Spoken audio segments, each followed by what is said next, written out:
Let's study the role of a teacher as an agent of change in promoting gender equality. 1. Inclusive curriculum development. Teachers को अपने students के लिए पढ़ने का तरीका बनाना चाहिए जो सबको समझ में आए और सबको शामिल करे बिना भेदभाव के। उन्हें ये देखना चाहिए कि उनके चुने हुए टेक्स्ट बुक्स, मटेरियल्स और पढ़ाए जाने वाले विषय सभी स्टूडेंट्स के लिए है और किसी को अलग नहीं करता। Second, challenging gender stereotypes. Teachers students को ये समझा सकते हैं कि लड़के और लड़कियों के बीच कुछ भेदभाव नहीं होना चाहिए। वो क्लास डिस्कशंस और एक्टिविटीज को शुरू कर सकते हैं जो स्टूडेंट्स को इन स्टेरियोटाइप्स को समझने और उनके असर को समझने के लिए एनकरेज करते हैं। काउंटर एग्जाम्पल्स और क्रिटिकल थिंकिंग को प्रमोट करके टीचर्स स्टूडेंट्स को ट्रेडिशनल जेंडर रोल्स के बाहर देखने में मदद कर सकते हैं। Third, promoting gender neutral language. Teachers को क्लासरूम में ऐसे भाषा का इस्तेमाल करना चाहिए जो सबको सम्मान देता है, बिना किसी जेंडर की भावना को ठेस पहुंचाए। Fourth, equal opportunities. टीचर्स को सभी स्टूडेंट्स को इक्वल अपॉर्चुनिटी देनी चाहिए। Fifth, creating inclusive classroom environment. Teachers एक इंक्लूसिव क्लासरूम एनवायरनमेंट बना सकते हैं जहां सभी स्टूडेंट्स उनके जेंडर आइडेंटिटी के बावजूद अपने आप को सुरक्षित और समर्थित महसूस करते हैं।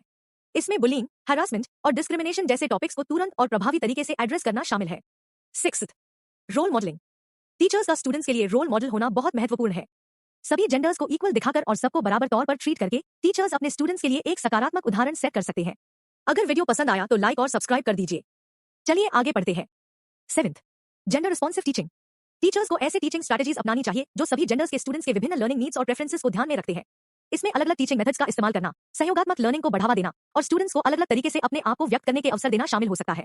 Eighth, awareness and sensitivity. Teachers को जेंडर सेंसिटिविटी पर ट्रेनिंग लेनी चाहिए। इस ट्रेनिंग से एजुकेटर्स को अलग अलग जेंडर्स के स्टूडेंट्स के साथ होने वाले खास चैलेंजेस को समझने में मदद मिलती है और उन्हें इन चैलेंजेस को समझने और सामना करने के लिए जरूरी क्षमता प्राप्त होती है।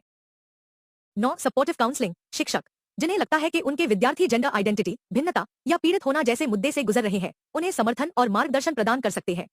ये समर्थन विद्यार्थियों को इन चुनौतियों का सामना करके एकेडमिक और भाविक रूप से सफल होने में मददगार हो सकता है। 10. एडवोकेसी एंड कम्युनिटी एंगेजमेंट का मतलब है कि समर्थन और सामुदायिक भागीदारी। शिक्षक स्कूली पद्धति में जेंडर समानता के लिए समर्थक बन सकते हैं। वे पॉलिसीज, व्यवहार और योजनाओं के बारे में चर्चा में सक्रिय रूप से शामिल हो सकते हैं जो जेंडर समानता पर प्रभाव डालता है। इसके अलावा वे माता पिता और समुदाय के साथ जुड़कर जागरूकता बढ़ा सकते हैं और कक्षा के बाहर भी जेंडर समानता का प्रचार कर सकते हैं। 11. हमेशा सीखना मतलब कंटिन्यूअस लर्निंग। शिक्षकों को जेंडर और समानता के नए विचार पर अपडेटेड रहना चाहिए। इसमें लेटेस्ट रिसर्च, अच्छी प्रैक्टिसेस और शिक्षा में जेंडर इक्वालिटी से जुड़ी लीगल डेवलपमेंट्स के बारे में जानकारी रखना शामिल है। लगातार सीखना ये इंश्योर करता है कि शिक्षक अपने टीचिंग स्ट्रैटेजीज और एटीट्यूड्स को जरूरत के मुताबिक एडजस्ट कर सके।